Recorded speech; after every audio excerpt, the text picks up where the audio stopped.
Hi everyone! Today I'm going to show you how I make my mushroom powder. A few people have asked me. Um, this is a large package of shiitake mushrooms. If you're in Montreal, I get it at Provigo in the Asian section. And you get a big package like this for about $10, maybe $11, depending if they have a special or not. And believe it or not, there's a lot of mushrooms in here. So what I do is I just open these up. Here we go.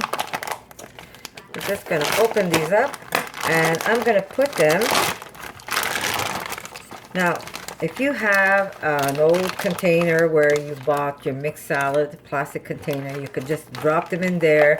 Or what I have is an old basmati bag that I usually keep these bags, and I'm just going to put them in there, and it's going to keep them nice and dry, and it won't keep any moisture. So this is where I'm going to drop them in. And then as I need them, I'm going to use them. Now, I don't just use this for making powder.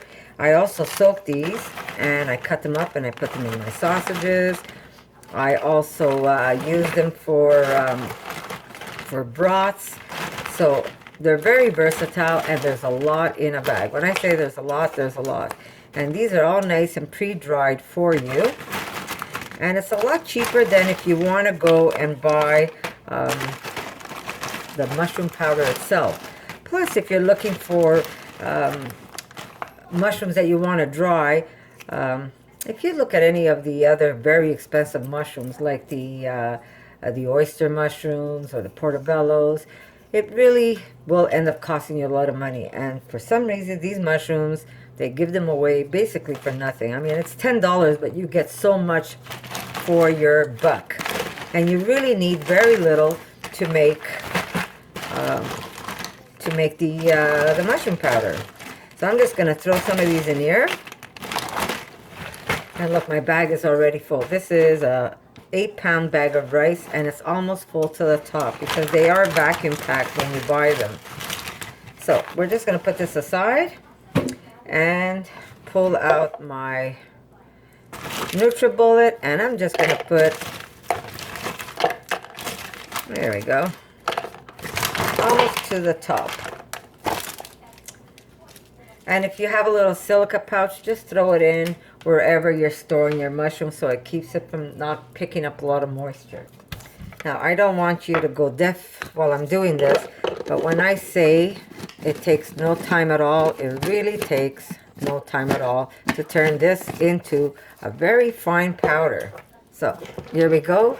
I'm going to kind of mute you, but you're going to see it really doesn't take long to make this. So, you can watch for yourself.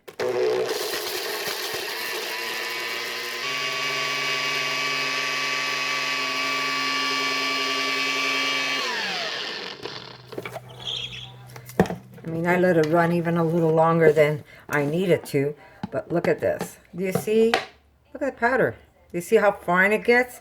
And there is my mushroom powder. And this, when I say I use it in everything, it gives you that umami flavor in your food.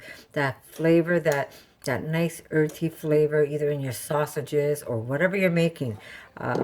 So do get some if you get a chance. At your grocery store, go into the Asian section and go look for these mushrooms. Sometimes they're called flower mushrooms, but they are basically shiitake mushrooms.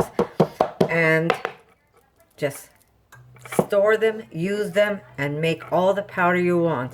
Now, if I would be buying this at a store already done for me, I'd be paying about $10 just for the few mushrooms I put in here. And look what I still have. I have a whole bag, and I mean, I have a whole bag of mushrooms. Look, they're almost at the top. So for $10, you're gonna have mushrooms for a very long time, and enough powder to help you in some of my recipes that I make. Or your recipes, and just give it a try. It has a nice earthy taste, so when you're making creams of soup, you can add some of this. If you're making sausages, you can add some of this. Believe it or not, I also add this in some of my cheeses, and it just gives you that nice earth taste, that those strong fermented cheeses that we were accustomed to having. So go ahead, buy yourself some mushrooms, and make yourself some mushroom powder. And I'll see you guys in my next video.